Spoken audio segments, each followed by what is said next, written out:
7 signes clairs que Dieu te prépare à quelque chose de plus grand. Laisse-moi te parler directement, pas à la foule, pas à l'auditeur occasionnel, mais à toi, à la personne qui prie en silence, qui attend, qui se demande pourquoi la vie semble plus lourde ces derniers temps. Parce que, si tu es honnête, cette saison ne ressemble pas à un progrès, elle ressemble à une perte. Des portes qui se ferment, des personnes qui s'éloignent, des projets qui s'effondrent, des prières qui semblent retardées.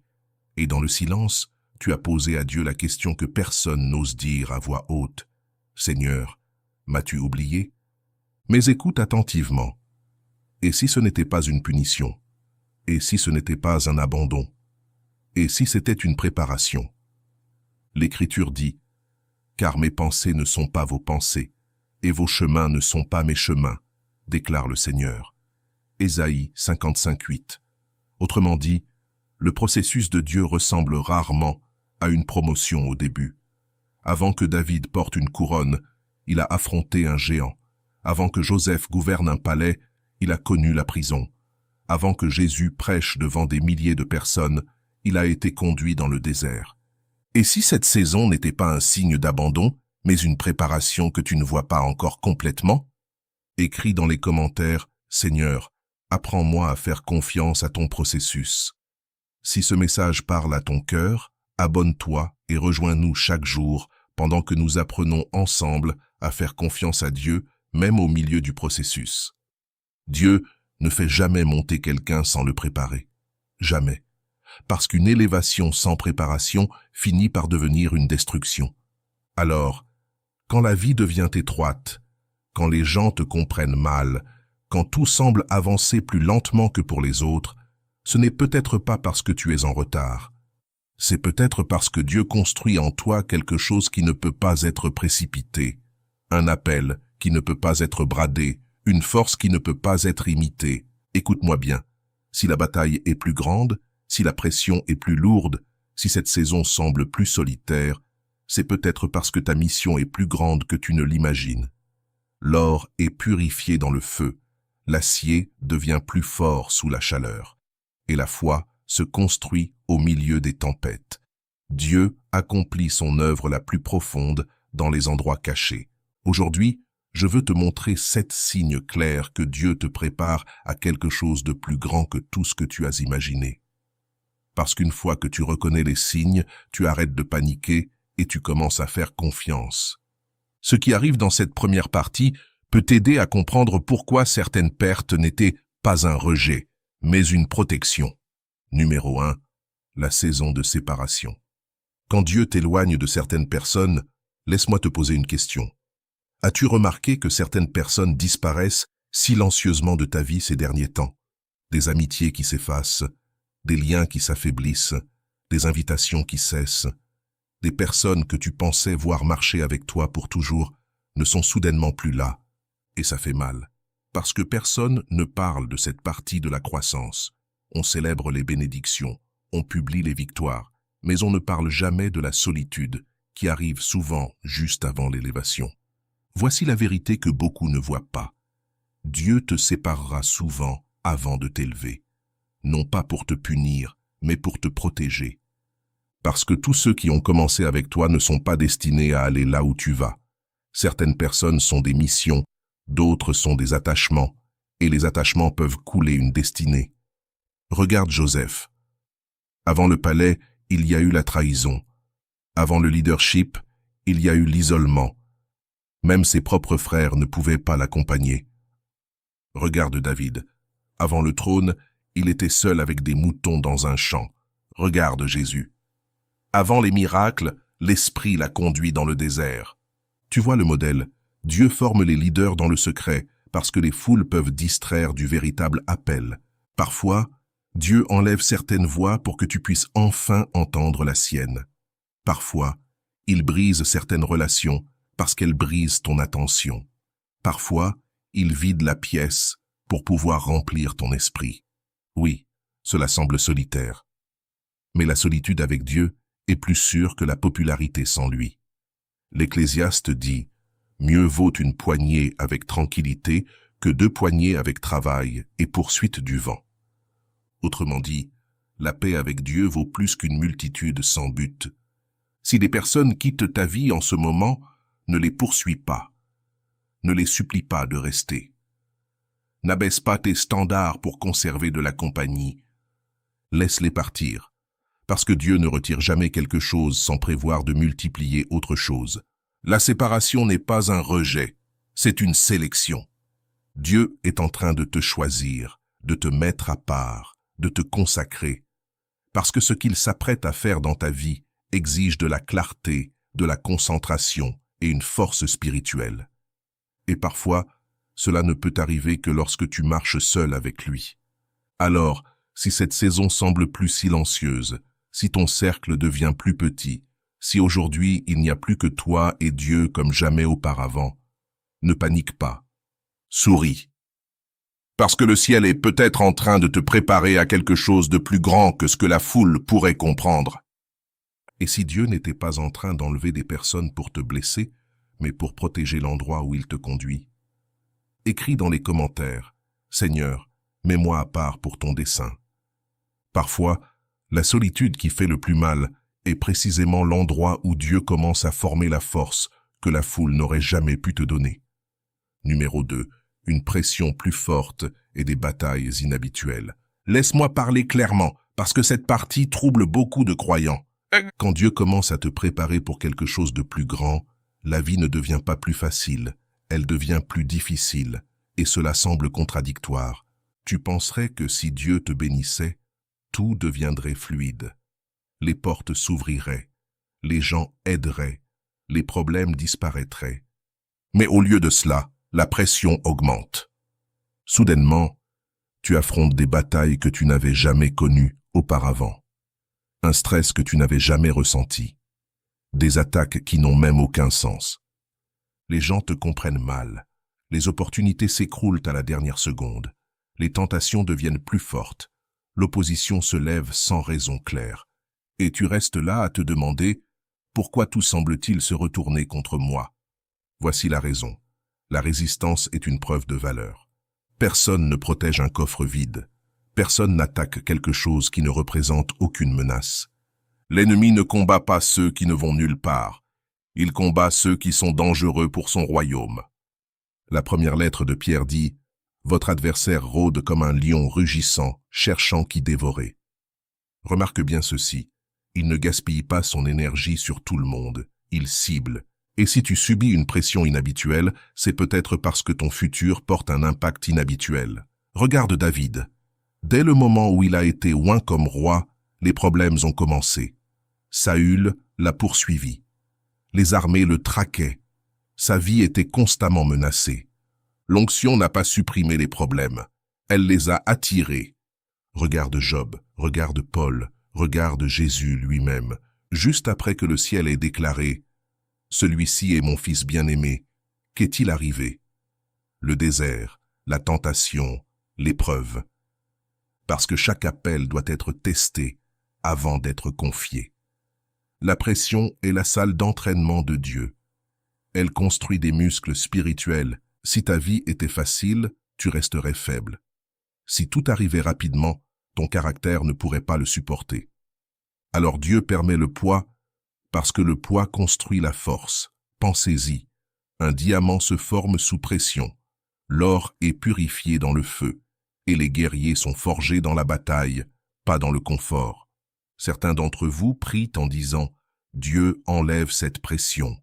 Mais Dieu est en train de dire « Cette pression est en train de te préparer.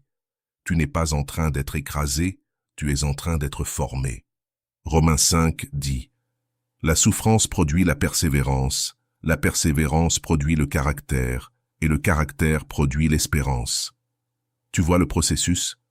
Sans souffrance, il n'y a pas de force. Sans bataille, il n'y a pas de maturité. Sans pression, il n'y a pas d'élévation. Alors arrête d'interpréter chaque combat comme un signe que Dieu t'a abandonné. Parfois, le combat est justement la preuve que Dieu t'a choisi. Si la vie semble plus lourde ces derniers temps, si tu te sens étiré, si tu portes plus de responsabilités que jamais, n'abandonne pas.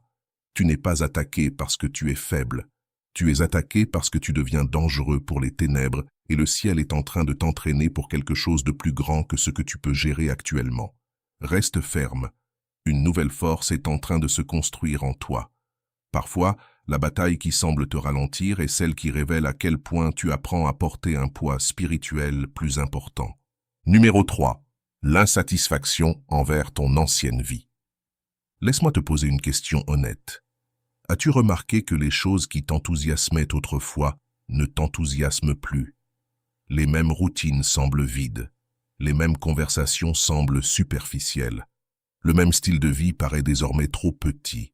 Les endroits que tu aimais avant te mettent maintenant mal à l'aise. Le succès ne satisfait plus. Le divertissement ne remplit plus ton cœur. Même les accomplissements semblent étrangement creux. Et tu ne peux pas vraiment expliquer pourquoi. Rien ne semble aller mal, mais rien ne semble vraiment aller bien non plus. Écoute attentivement. Ce n'est pas une dépression, ce n'est pas un échec, c'est la croissance, parce que lorsque Dieu te prépare pour quelque chose de plus grand, il rend volontairement ton ancienne vie inconfortable. Pourquoi? Parce que si tu étais encore satisfait de l'endroit où tu es, tu ne bougerais jamais. Le confort est l'ennemi de la paix. Si l'Égypte avait encore semblé agréable, Israël ne serait jamais parti. Si la barque de pêche avait encore satisfait Pierre, il n'aurait jamais suivi Jésus. Si ta vie actuelle te semble suffisamment bonne, tu ne poursuivras jamais ce que Dieu a de meilleur pour toi. Alors Dieu plante quelque chose en toi qu'on appelle un saint mécontentement, une agitation divine, une voix silencieuse qui murmure « Il y a plus de profondeur, plus d'impact, plus de sens, plus de destinée. » L'Ecclésiaste dit « Dieu a placé l'éternité dans le cœur humain. » Cela signifie que ce monde ne pourra jamais te satisfaire complètement, parce que tu n'as pas été créé pour une vie ordinaire. Tu as été créé pour une mission. Et lorsque ton esprit commence à dépasser ton environnement, tout ce qui te convenait autrefois commence à devenir étroit. C'est comme porter des vêtements vieux de 5 ans. Ce ne sont pas les vêtements qui ont rétréci, c'est toi qui as grandi.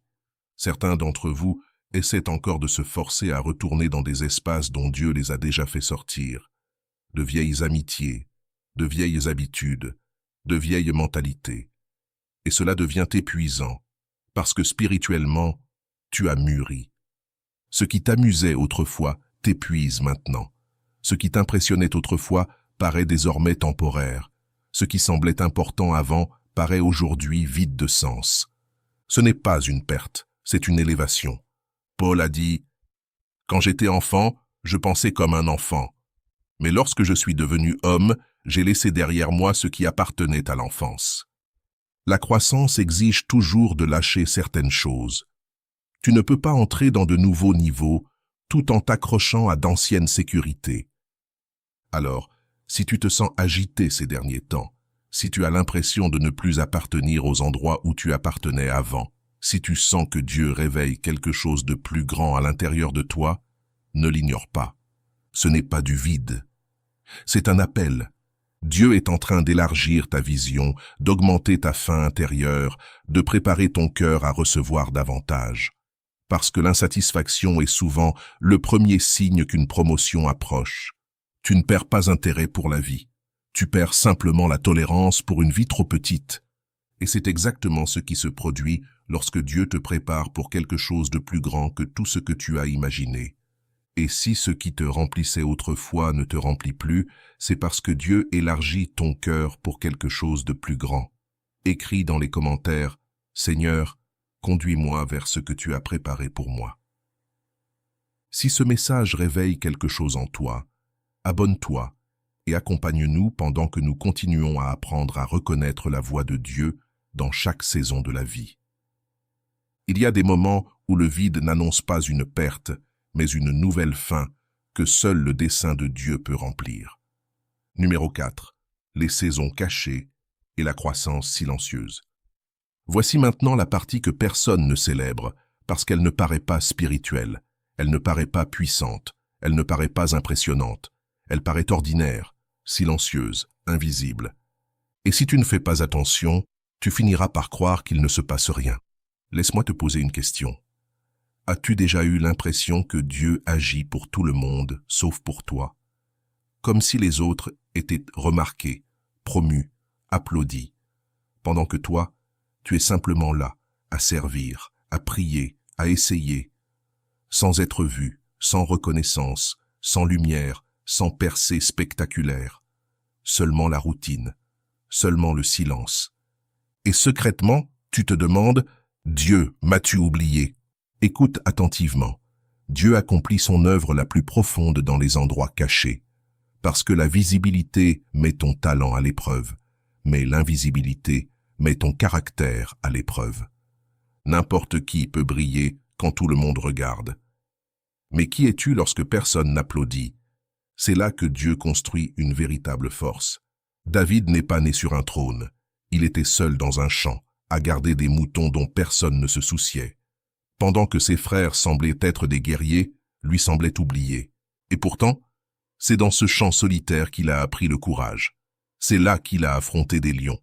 C'est là qu'il a affronté des ours. C'est là qu'il a appris à adorer Dieu. Ainsi, lorsque Goliath est apparu plus tard, David n'a pas eu peur parce que les batailles privées l'avaient préparé aux victoires publiques.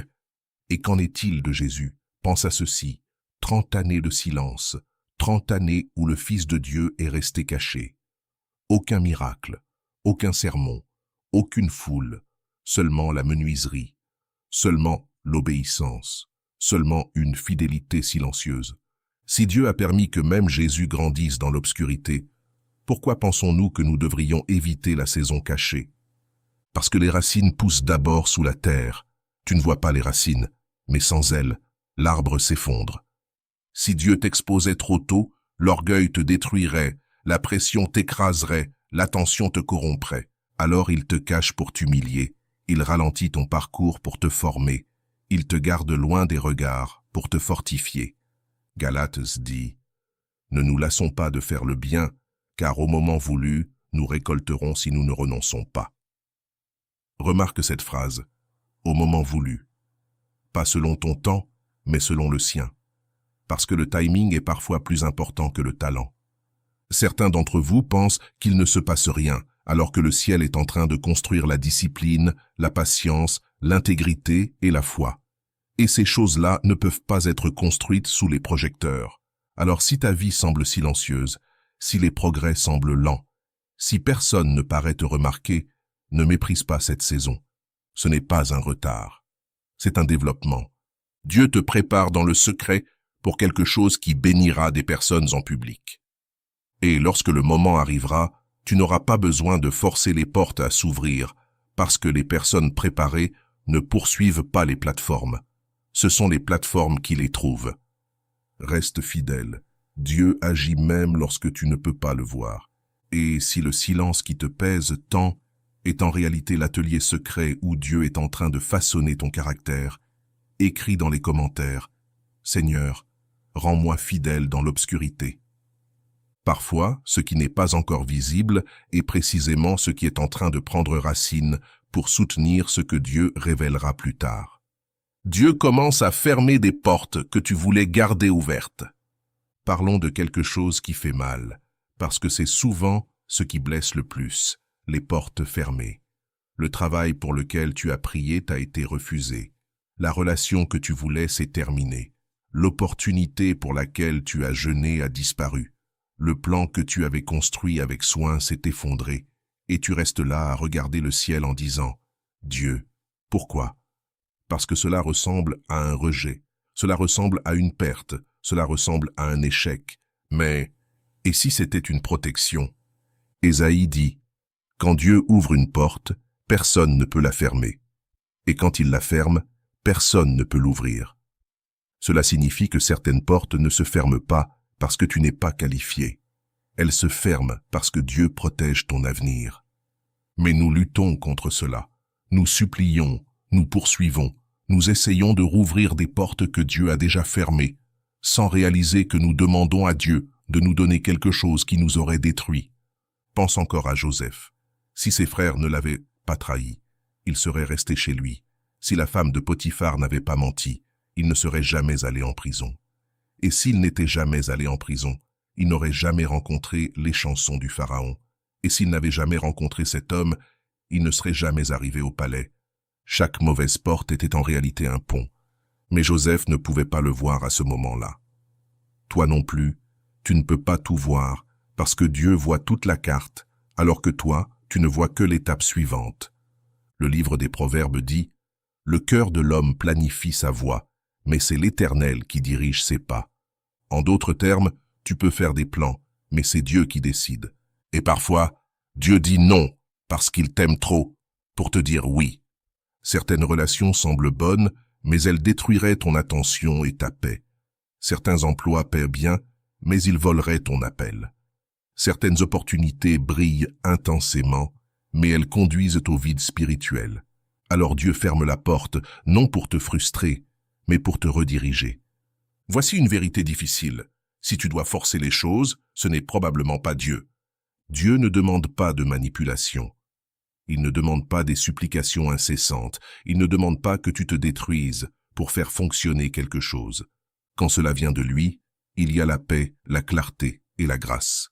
Alors, quand des portes se ferment brutalement devant toi, ne les appelle pas automatiquement des pertes.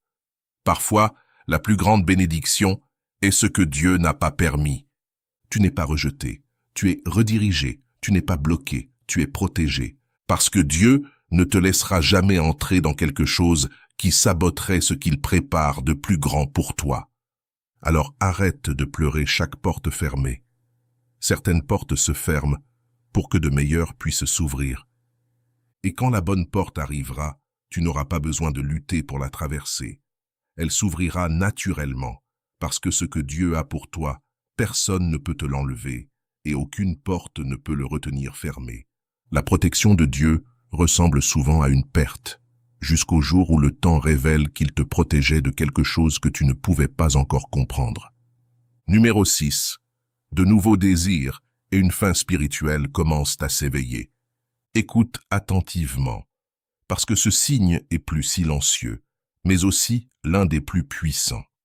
Cela ne se produit pas autour de toi, cela se produit à l'intérieur de toi. Pas de tonnerre, pas de miracle spectaculaire, pas de grande annonce. Juste un changement intérieur lent, constant et profond. Et un jour, tu réalises que tu n'es plus la même personne qu'avant. Les choses qui te contrôlaient autrefois ne te contrôlent plus. Les anciennes habitudes deviennent lourdes. Les anciens péchés deviennent amers. Les anciennes distractions semblent vides. Et, étrangement, tu commences à désirer davantage Dieu. Pas parce que quelqu'un te l'a dit, pas parce que tu as peur, mais parce qu'il y a quelque chose en toi qui a faim. Tu désires la prière, tu désires la parole, tu désires des moments de silence avec lui. L'adoration devient différente. Les larmes viennent plus facilement. La conviction devient plus forte, et tu ne peux même pas l'expliquer. Laisse-moi te dire exactement ce que c'est. C'est Dieu qui remodèle ton cœur pour le prochain niveau de ta vie. Parce que Dieu ne te promouvra jamais extérieurement sans d'abord te transformer intérieurement. Si ton cœur restait le même, ton futur finirait par te détruire. Alors, avant de changer ta position, Dieu change tes désirs. Le psaume 37 dit « Fais de l'Éternel tes délices, et il te donnera les désirs de ton cœur. » Mais remarque quelque chose que beaucoup ignorent. Cela ne signifie pas seulement que Dieu te donne ce que tu veux. Cela signifie aussi qu'il place de nouveaux désirs en toi, des désirs alignés avec ton appel. Soudain, les commérages semblent infantiles. Le drame devient épuisant. Les fêtes semblent vides. La validation du monde paraît fausse. Et tu commences à désirer la paix, le but, la profondeur et la sainteté. Tu veux grandir. Tu veux obéir. Tu veux vivre correctement, non pas parce que tu y es obligé, mais parce que tu le désires sincèrement. Ce n'est pas simplement de l'autodiscipline, c'est une transformation. C'est le Saint-Esprit qui te prépare, parce que tu ne peux pas porter une grande mission avec un petit esprit. Tu ne peux pas conduire les autres tout en restant esclave de tes anciennes habitudes. Tu ne peux pas marcher vers ta destinée tout en restant attaché à ton passé. Alors Dieu te purifie d'abord, non pour te contrôler, mais pour te libérer. Philippiens dit « Car c'est Dieu qui produit en vous le vouloir et le faire, selon son bon plaisir. » As-tu compris cela? Dieu agit en toi, avant d'agir à travers toi. Certaines personnes se demandent pourquoi elles ne se sentent plus à leur place dans leur ancienne vie. C'est parce que leur esprit a mûri. Tu es en train d'évoluer, de grandir, de devenir la personne que Dieu a appelée.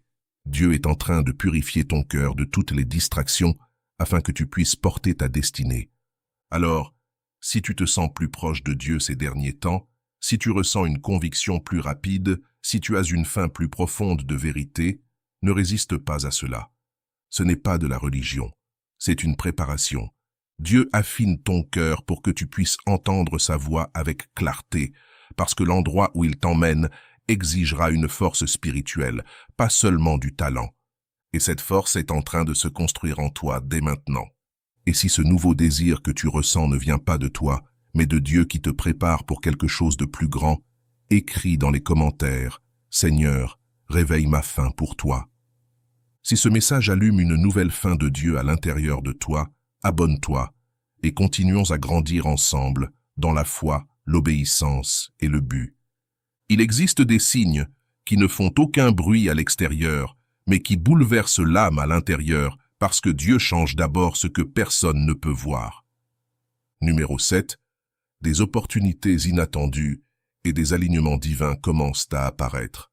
Et voici la partie magnifique.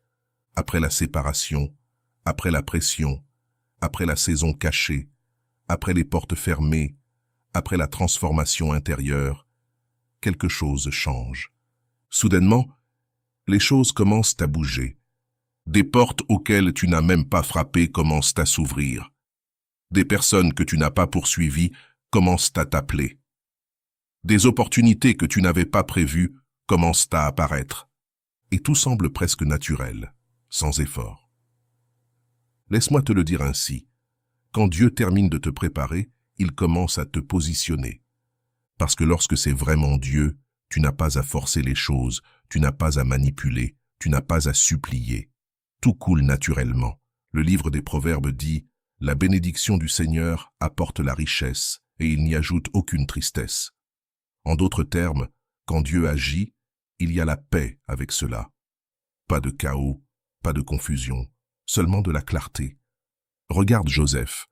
Un jour, il est en prison. Le lendemain, le pharaon appelle son nom. Il n'a pas fait campagne pour cela. Il n'a pas utilisé de relations pour cela. Il ne s'est pas promu lui-même. Dieu l'a aligné avec sa destinée. Regarde David. Il gardait simplement des moutons. Puis un jour, Samuel apparaît dans sa maison avec l'huile de l'onction prête. David n'a pas poursuivi le trône. Le trône est venu à David. Regarde Esther, une jeune orpheline inconnue, puis soudainement placée comme reine exactement au bon moment pour sauver une nation. Ce n'est pas une coïncidence, c'est un alignement divin. Parce que lorsque la préparation rencontre le bon moment, Dieu agit rapidement. Des années de croissance cachées, puis soudain, un seul moment change tout. Et c'est ce que tu dois comprendre. Si tu forces des portes à s'ouvrir trop tôt, tu entres sans être prêt. Mais quand Dieu ouvre la porte, tu es prêt, confiant, enraciné, mature, capable, parce que la préparation te protège de t'effondrer sous le poids de la bénédiction. Certains d'entre vous entrent dans cette saison maintenant. Tu remarqueras que les bonnes conversations arrivent, les bons mentors apparaissent, les bonnes opportunités se présentent, et tu te demanderas « Comment tout cela est-il arrivé avec autant de fluidité ?» Parce que tu as arrêté de lutter et Dieu a commencé à agir. Le psaume 23 dit « Il me conduit près des eaux paisibles, il restaure mon âme, il me guide dans les sentiers de la justice à cause de son nom. » Remarque le mot « guide ». Tu n'es pas destiné à forcer ton destin, tu es destiné à suivre Dieu jusqu'à lui. Alors quand des opportunités divines apparaissent, ne panique pas, ne doute pas de toi, ne recule pas. Avance avec courage, parce que tout ce que tu as survécu t'a préparé pour cela. La solitude t'a préparé, la pression t'a préparé, les années cachées t'ont préparé, les portes fermées t'ont protégé, la transformation intérieure t'a fortifié. Maintenant, c'est le moment. Dieu ne gaspille pas la douleur, il la transforme en mission. Et lorsqu'il dit finalement « Va », rien sur cette terre ne peut arrêter ce qu'il a déjà ordonné. Voilà ce qui se produit quand Dieu te prépare pour quelque chose de plus grand. Alignement, accélération, faveur. Non pas parce que tu l'as forcé, mais parce que le ciel a décidé que tu étais prêt. Et si ce qui commence à s'ouvrir maintenant est la réponse à tout ce que Dieu formait en secret, écris dans les commentaires, « Seigneur, je suis prêt à te suivre ». Quand Dieu aligne ce qui semblait impossible, tu comprends qu'aucune attente n'a été une perte et qu'aucune porte fermée n'était la fin. Conclusion. Tu n'es pas abandonné. Tu es en train d'être façonné. Laisse-moi te laisser avec cette vérité et écoute-la profondément. Rien dans ta vie n'a été gaspillé. Ni les larmes, ni l'attente, ni les portes fermées, ni les nuits solitaires, ni les saisons où tu as tout remis en question. Dieu ne t'a pas oublié. Il était en train de te former. Chaque retard a entraîné ta patience. Chaque bataille a construit ta force. Chaque perte a affiné ton cœur. Chaque saison silencieuse a approfondi ta foi. Tu pensais que Dieu te retenait, mais il était en train de te protéger.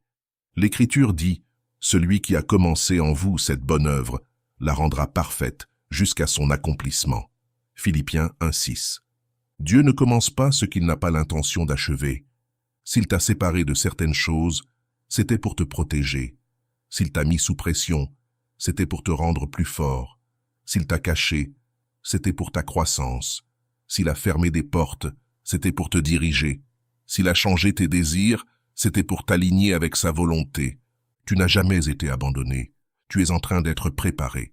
Préparé à porter plus de responsabilités. Préparé à marcher dans une plus grande autorité. Préparé à bénir davantage de personnes. Préparé à rester debout quand d'autres tomberont. Et oui, le processus a fait mal. Mais la transformation fait toujours mal, parce que Dieu ne cherche pas simplement à te donner une vie qui paraît belle. Il construit une vie qui dure. Alors ne précipite pas cette saison. Ne compare pas ton calendrier à celui des autres. N'envie pas les raccourcis, parce que ce que Dieu construit en toi demande de la profondeur, pas de la vitesse. Et quand le moment viendra, quand la porte s'ouvrira, quand ta mission se déploie, tu regarderas en arrière et tu réaliseras que l'attente t'a sauvé, que la pression t'a formé, que le silence t'a fortifié, et que le Dieu qui t'a conduit à travers la préparation marchera aussi avec toi vers la promesse. Reste calme, fais-lui confiance, parce que tu n'es pas abandonné, tu es en train d'être façonné. Et ce que Dieu prépare ensuite vaudra chaque étape du chemin. Et si aujourd'hui Dieu te rappelle que rien n'a été perdu parce que tout faisait partie de ta formation, écris dans les commentaires, « Seigneur, j'ai confiance en ce que tu prépares. » Si ce message a confirmé ce que Dieu est en train de faire dans ta vie, abonne-toi et rejoins-nous chaque jour pendant que nous continuons à apprendre à faire confiance à son temps, à son processus et à son dessein. L'attente ne signifie pas toujours que Dieu a dit non. Parfois, cela signifie simplement qu'il est encore en train de former en toi la force nécessaire pour soutenir le oui.